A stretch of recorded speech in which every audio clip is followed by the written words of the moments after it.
Welcome back. Thank you so much to everybody that has subscribed, supported in any way our YouTube. We're 4 weeks in now. Come on. 4 weeks, yeah. So yeah, really appreciate it. And if you haven't subscribed yet, make sure you do so you don't miss out on any of our videos.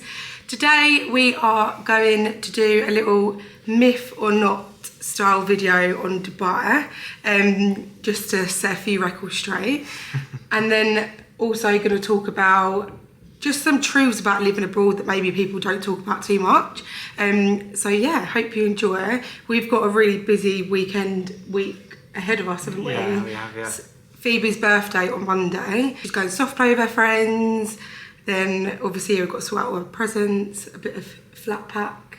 Is that what it's called? Yeah, flat pack furniture, yeah. Is it furniture? Yeah, it's a table and chairs, it's yeah. furniture. So yeah, busy but exciting. Then it's my birthday on Thursday. Don't forget it. Pass. Yeah. Get Take started. it away. Okay, so myth or not, Dubai is sunny all the time. I'm going to say myth. And I'm going to say myth because there's a difference between bright and sunny in my eyes. A lot of the time, I don't know if, is it a certain time of year that it's worse or not? I can't really think. I think like it's worse in summer. Oh, it's definitely worse in But summer. it's really hazy. So like to see blue sky, you literally have to be like, look right up a lot of the time. I don't know if I noticed this when I've been on holiday here like years ago. Like, you know, when you go up like the Burj and stuff, I feel like it's clear. But now I just think if we did that, it would be really like hazy. Yeah, big struggle. It's dusty, like it's obviously a very dusty place, like we're in the desert. So yeah, yes, it's hot all the time, yes, it's bright, like it's not overcast most of the time. But yeah, I wouldn't say it's like blazing sunshine a lot of the time. No, which it might I think sound controversial saying that, but it's not. It's not though, like, it's and I also I think if we went out now and took a picture, it would probably look sunny. But actually like looking outside now, it's quite, it's not grey. It's just weird. like a white. It's like a white band that sort of layers. And then gets like slightly bluer as the sky goes up. It's not like that proper blue, is it? Number 2, this is one for you. Is Dubai a really expensive place to live? I would say myth. Unless you obviously have a wife like mine who likes to spend loads of money, then yeah, but that could be anywhere in the world. There's Louis Vuitton shops all over, don't worry. I think it, you know, like most places you go to, it can be as expensive or as cheap as you want. There are things here that are more expensive, like imported goods at supermarket, for example, but then there's plenty of stuff that's a lot cheaper, and like, you know, you don't go out and buy branded stuff every time you do a weekly shop, or, you know. Yeah, like anywhere, I think, like you could literally live anywhere in the world and make it expensive. But even with properties, like with rent, you know, it is expensive for what for as is the monetary value. But when you look at it in comparison to what you can get like communities, swimming pools, gyms, all of that sort of stuff included. Then the actual value for what you're getting is much. And bills better. Bills are really reasonable. reasonable. Yeah, I mean, compared to what we're paying in the UK for even for like gas, electricity, and considering you have a lot of aircon here as well. Yeah, I'd say that's inexpensive. Next one is Dubai really that safe? True.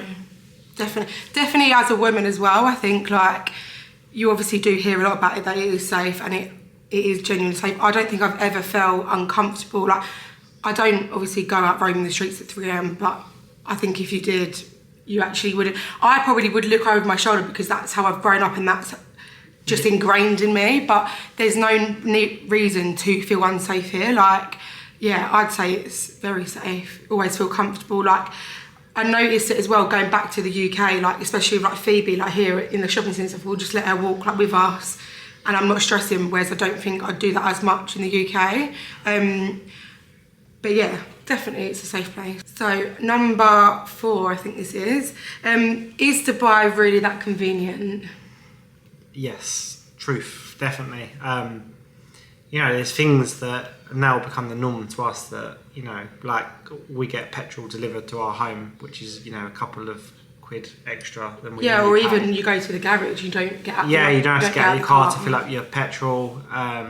You know, we're getting our car washed at home for like a really reasonable price a couple of times a week within the community. You know, Food deliveries, you can get stuff delivered in like 15 minutes. Food deliveries. There's a site or an app called Noon Minutes, and basically anything on there will get delivered to your house within 15 minutes. And like, you can get the most randomest stuff. Like before, we needed an extension lead, and it was delivered within 15 minutes. But you know, always at a hotel, we got a pack of cards delivered in 15 minutes. So definitely convenience is key here, and I'd say that's definitely true. Yeah. Okay, so the next one is healthcare really that good and accessible in Dubai? True. Like, we've obviously not had to use it that much, touch wood, lucky. But when we have, like, genuinely, if you don't have an appointment, like we've taken Phoebe before she had a little rash, we just took her to A&E. There was barely anyone even in there, seen within half an hour. 20 minutes, seen, put in a bay, medication, all just super. I think we was in and out of A&E within 2 hours. And that's including waiting down at the pharmacy to pick up medication. Yeah, and then also, not only is it like quick and you get a really good service, the excess that you pay as well literally was like 50 dirhams. I went to the hospital, had an appointment with a specialist doctor, which I booked I booked it the day before or 2 days before I had the appointment. Went in, doctor, I think he was running like 10 minutes late, but I mean, I'll take it. Got seen by the doctor, went straight for a blood test. Then I had a scan booked for the week after. Had my blood test results within 24, 48 hours on my phone and on email, and then same with the ultrasound, had that results within a couple of days. And then for all of that, I paid 50 dirhams, which is about a tenner. So yeah, it's unreal, like it is really good. So yeah, that is definitely true, like healthcare out here is 10 out of 10 from what we've experienced. The next one, I'll let you talk about this, is Dubai really tax-free? So I would say this is a myth. Only reason being, obviously, your income tax is 0%. So you don't pay any tax on your income. So you obviously retain a lot more of the money you earn. But there are taxes on things. You know, if you open a business here, the corporation tax I think is at 9%. There is VAT here, which is essentially a tax, isn't it? That's at 5%. So it's still quite low rated. There are other taxes. I mean, there's like a 5% municipality tax that you pay on your yearly rent, which is like the equivalent to a council tax. And then there's other stuff that's built in, you know, like service charge, tourism tax, that sort of stuff as well when you go out and eat at restaurants and so I think when people say like it's tax-free, obviously most people are talking about income tax, which is a huge thing, and that is like a huge benefit of living here. But it's not completely tax-free in terms of like nothing has VAT and that kind of thing. So finally, last one, is summer in Dubai really that bad? Yes. Now, don't get me wrong, we've had about a week, I think, week or two where it's been abnormally bearable for July. But honestly, when I say like, I just feel like unless you come here and experience the heat in the summer, you can't actually grasp how hot it is. And another thing I will say is that people that say, oh, it's not too bad, like it's really cheap to come to Dubai in the summer, like, blah, blah, blah, it's not too bad. Those people are sitting around pools, they're drinking cold drinks all day served to them, they're doing stuff that they want to do, whereas like when you're living here, that's not what we're doing. Like, you know, Joe's obviously goes out to work, which probably isn't too bad at the moment because you get in your car and you're going to the office, but you can't like, go out for a walk on your lunch break because you're sweating. Like, I find it hard to parent in the heat without nursery because I can't just take her to the park during the day because it's just so hot. So I feel like, yeah, it's probably variable to tourists because they're not doing everyday life, but doing everyday life here in the summer is tough. Because of the humidity is so high that it's just, it's a sculpture, and that's exactly why most people do leave for the summer because it's just so if you could hot. Stay in the hotel for like 2 months and just be in the pool all the time, it'd be lovely. The general day-to-day life is it's just very, very hot. So the last 2 weeks have actually been bearable, but then the past 2 days have been bad again. Yeah, exactly. So it's back up to like 45 today. So hope you enjoyed. I hope it cleared up a few misconceptions maybe. Yeah. Our opinion, anyway. Yeah, they are, it is our opinion, yeah. Caveat that. And feel free to comment if you don't agree. Yeah. Okay, so you can see I've lost Joe, but never mind.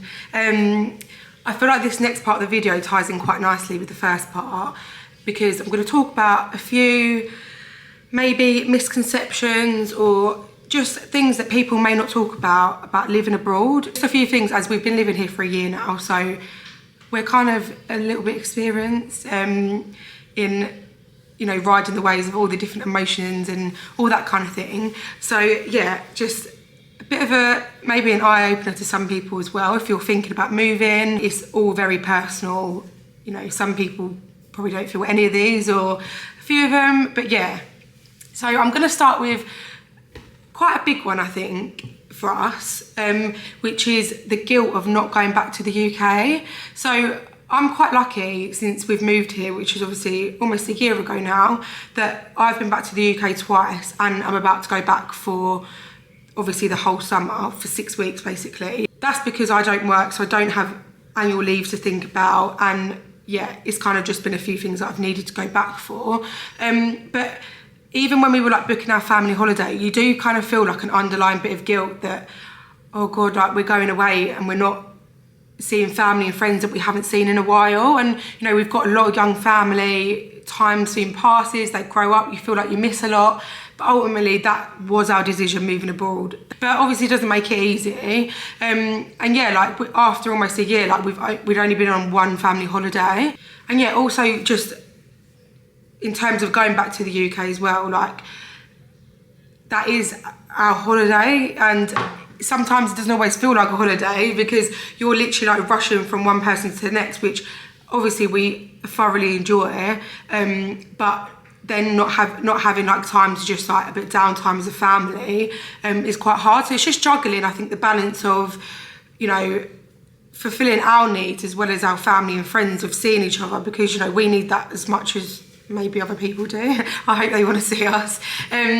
But then also with the fact that we're a family, we want to make our own memories, and we want time alone together as well. Like, then I think the next one ties in quite nicely with that one, which is, I feel like there's a lot of people, well, most people that live here. Now, again, it's personal. I don't know what everyone's lives were like back in the UK, and maybe we were fortunate that we actually didn't hate our life in the UK. And again, like, this is not bashing Dubai at all, because Dubai is a great place to live.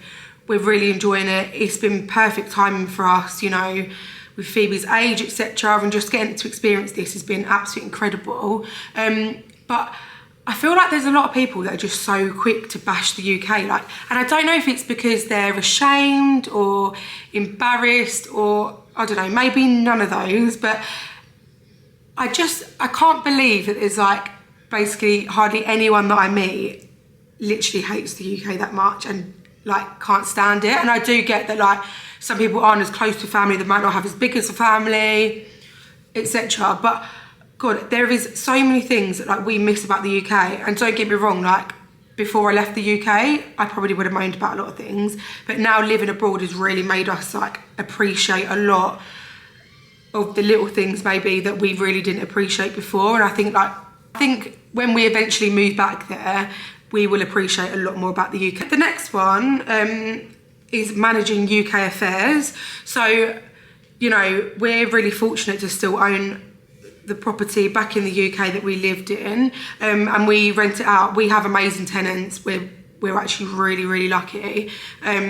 So we've literally had like minimal problems with it at all. But they're just things that you need to consider. Like if something drastic goes wrong with that apartment, like we are gonna have to go back. Like there's no one else to sort it. It's ours at the end of the day. And just like a little tip to people that are either are moving or thinking about moving, just try and tie up as many loose ends admin-wise that you've got, because trying to sort things out from abroad is really difficult, and it just makes it a much more lengthy process. But yeah, just bearing in mind like all the little admin bits that you want to get tied up basically before moving abroad, because it's not just like you just leave the UK and everything's sorted. Like we still have to manage that. Again, like I don't think people really talk about that. The final one, there's this big illusion, I think, that a lot of people get so much paid for by their employer. Now, don't get me wrong, there are some fields out here where you do get contributions to your rent or your accommodation, you know, maybe a car allowance, that kind of thing. But actually, like, I know probably 1 or 2 people at most maybe that actually get quite a decent amount of like allowances, like housing, etc. And a lot of them work for like airlines or they're teachers. So yeah, I'd just say, like, don't be under the illusion if you're thinking of moving here and your employer like gives you your offer. Don't be shocked that all of those things aren't included, because I don't think it's actually that normal. Now, don't get me wrong, like a good few years ago when Dubai was still really up and coming, now obviously it is still growing massively, but when it was really nothing like it is today, they obviously did need to entice a lot more people to come and work here, so you could get a lot more offered to you. But obviously now things have slowed down a bit, people are eager to move here, so they actually don't need to offer as much. So yeah, we're really fortunate. We get our health insurance paid for, which is really expensive for a decent one, and we're lucky enough to have a decent one. But other than that, we don't get any other kind of help, obviously, apart from Joe's salary. So we have to consider everything, like the rent, bills, cars, all of that, and manage it all ourselves. So yeah, I just think, don't be under the illusion that you're going to come here and get all these perks, because unfortunately these days it just doesn't really exist in the majority of jobs anymore. So yeah, hopefully this was a bit of an insight of what life is like, and yeah, cleared up a few illusions. Thank you so much for watching today. I hope you enjoyed it. If you've got any kind of illusions or any big opinions that you're not sure if it actually is the reality or not, then definitely pop it in the comments and we can see if we can clear any of those up. And yeah, I hope you found it helpful, and make sure you like and subscribe if you enjoyed our videos.